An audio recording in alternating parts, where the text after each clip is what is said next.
Well, sometimes things just don't quite work out the way you thought they would.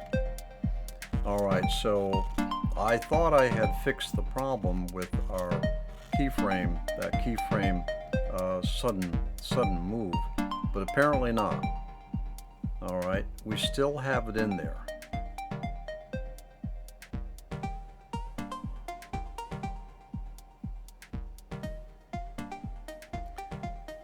So I think what's going on here, now I remember we're gonna try an experiment. We're gonna learn together here on this one. I still have that glitch. I have corrected the number of subframes between.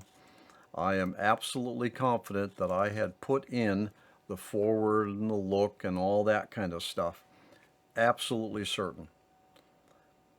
Now, I remember working on a rather complex animation, and I remember a problem where if I had set a keyframe to 0, it didn't quite play right. Yes, that's right.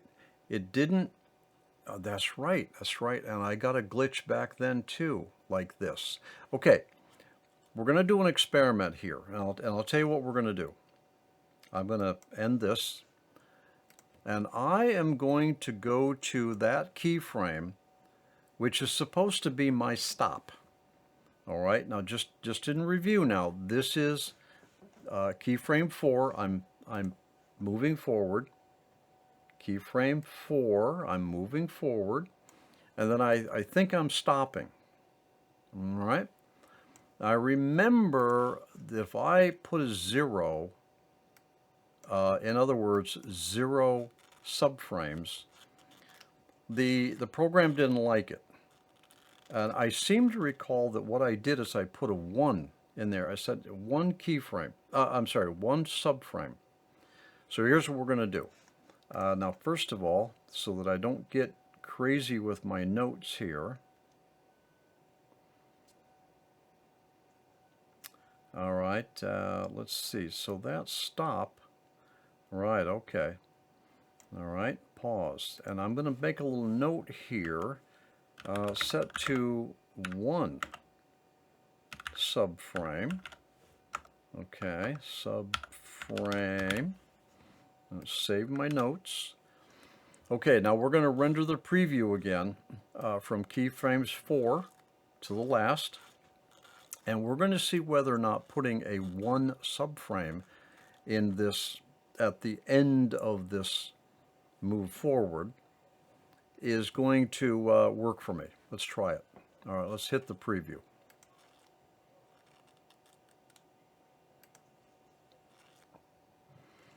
All right, we're coming up on the end of the preview rendering. Let's see what we get.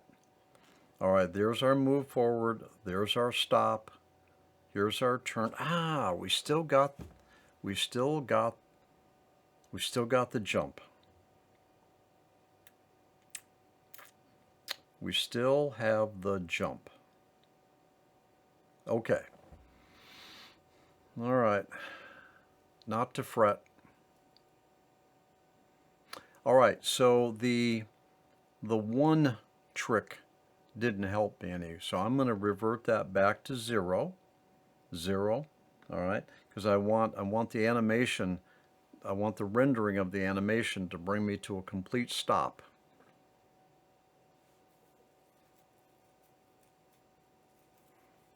All right, now it's possible what's going on here is that the rendering algorithm, all right, is confused with that stop. Oh, no, let's take a look. Let's stop it here. Take another look. Right there, all of a sudden there's a jump. Now I'm moving forward. This jump is moving forward, and I'm starting to turn, and I'm starting to rotate. That's okay. Now, what is causing that sudden jump like that? It wasn't the 300 subframes that we had up here that we had changed to back to 100. It obviously isn't this 1 that replaces a 0. Boy, I'll tell you, I'm as stumped as you are. What is causing that sudden? It's a lurching forward, isn't it? Boom, we're lurching forward. It might have something to do with, all right, I think I know what it is. Well, one of my theories. All my other theories were wrong, right? Yeah. Okay. All right. I'll tell you what I'm going to do. I think that there's a problem here with this stop. I think what's going on here is that the animation is stopping and then starting up again at a different place. All right, so what I'm going to do, I'm going to push those down to indicate that I have deleted them. All right, here's what I'm going to do. Hopefully this will work. All right, so I'm going to delete all the keyframes up to 4. That means I'm going to be deleting the stop one too. Okay, so just punch them rapidly. They all go away. All right, and I saved the animations. Okay, now I'm going to go here. I'm going to pull this subframe back in.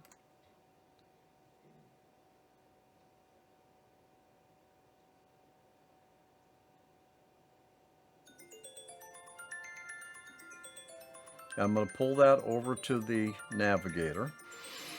Okay, all right. So this is keyframe number 4 right here, and I'm supposed to be coming to. I'm supposed to be using this to come to a stop. All right, and it's going to be 300. It's going to be 300 subframes, and I'm going to come to a stop. All right. Okay. All right, so looking at my notes now, this is supposed to be moving forward 2,000 steps, 10 times 200, and looking down at the same time. And then I'm supposed to, and then this one right here is winding down to a stop. Okay. So I really should be able to put a keyframe right in here that would indicate that I want to pause. Okay, all right. My theory is that for whatever reason, this here was my pause frame was slightly different than my move frame.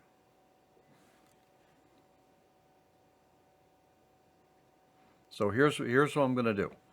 So I pulled this down. I pulled this frame down to my main window and then pushed it over to the navigator. And what I'm going to do, being very careful to not make any moves here at all,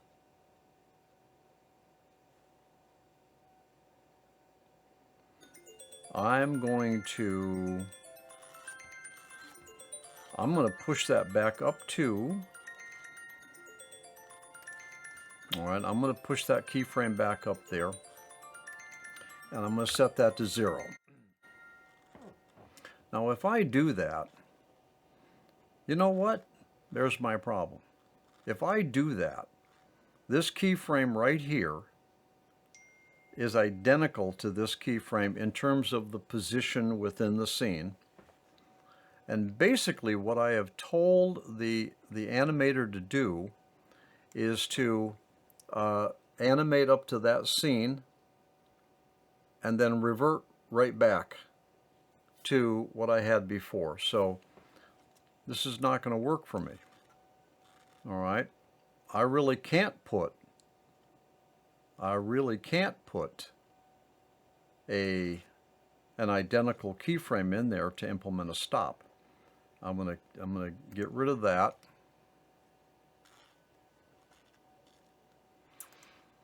And I am going to, okay, that was my stop right here. So now that stop is in question. That stop is in question. Now what if I was to do this? What if I was to go, yeah. All right. What if I was to do this? Let's take that keyframe out of the equation entirely. Now, what if I was to do this? So now frame 5 to 6 is now that's going to be a forward, and I'm going to start my banking turn right now. All right. So let's pick this up in the next session, and we're going to make these keyframes here to see whether or not we can get rid of that glitch. Hey, this is real time. This is real time. This is how we learn. And this is the kind of stuff that we have to put up with as fractal animators, maybe? Starving fractal animators. I'll see you in the next session.